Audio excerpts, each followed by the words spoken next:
You're listening to Spark TV, where we bring you daily interviews with real women in business at all stages. I'm your host, Danielle Lewis, and I am so grateful to have you here.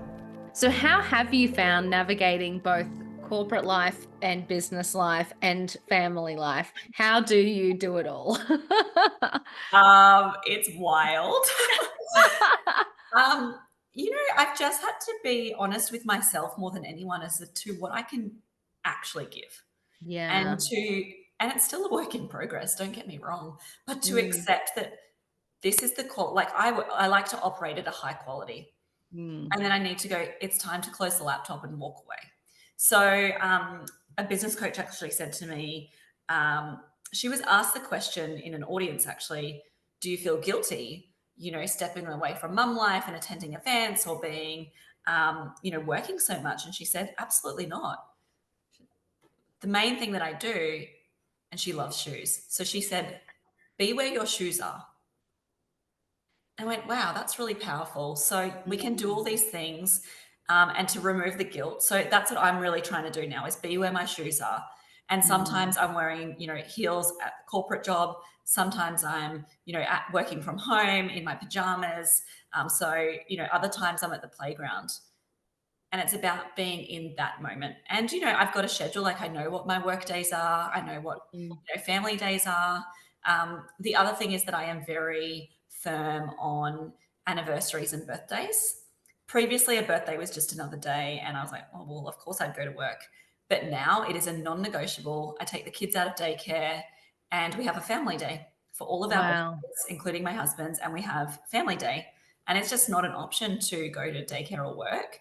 And we just spend the day together. So it's incorporating things like that and being Mm. really intentional with not only my boundaries, but boundaries for the kids so that I can do it all. But it's also about learning, and this is probably a bigger work in progress, is, progress over perfection. Mm. And to sort of unwind from those expectations of myself that it doesn't need to be perfect. I'm doing it and I'm living it and I'm authentic. So that's probably another lesson that I've learnt.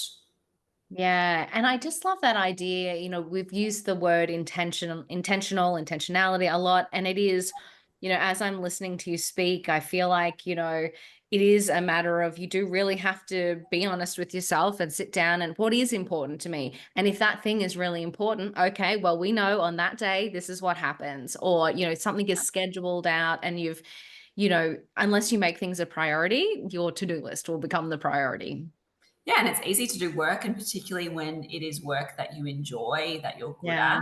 like that strokes the ego. So it is about having a place for that and being able to step away. I think particularly as business owners, like it is our business, it is our baby. Like we put our heart, soul, time, effort, and money.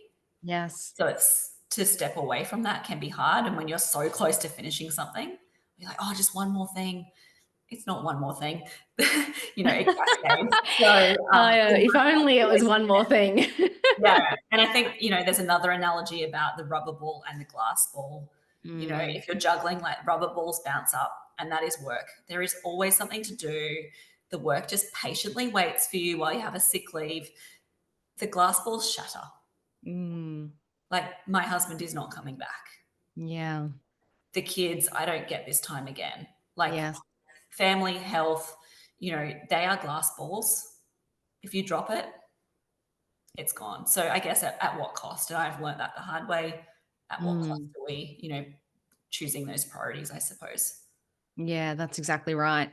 Yeah, and it makes me reflect. And I really love the shoes Yeah. analogy. It made me think of a couple of things that I've done this week. And I was there physically, but in my brain, I was like, oh my God, I don't have time for this. And I was just reflecting on how to be fair, stupid that is, because you cannot physically be somewhere else if you've committed to something. So why ruin that opportunity or not give, all your whole self to that person or that thing that you're doing because your brain is, worried about all of the things that you really can't control anyway. So I love that frame of being where your shoes are. I just think that that's really powerful.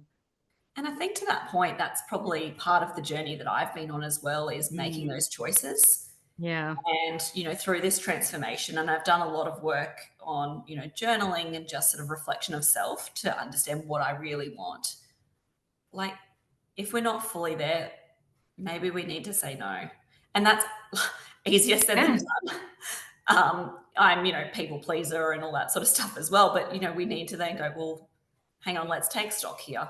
And that's probably Yes. what I mean when I was saying about that blank canvas. I've got the blank book now to Yeah. make these decisions. I don't always get it right, obviously, but ultimately I'm genuinely, striving for that. So, Mm. making those decisions of how we actually want to spend our time, because work is one facet of what we do as well. And we're very lucky if we get the opportunity to run a business and to create a business that is genuinely aligned to our passion, Yes. but we should enjoy it too. Oh, God, yeah. That wraps another episode of Spark TV. Shout out to Spark TV sponsor IP Australia for their amazing support of the Spark podcast and women in business. And if no one tells you today, you've got this.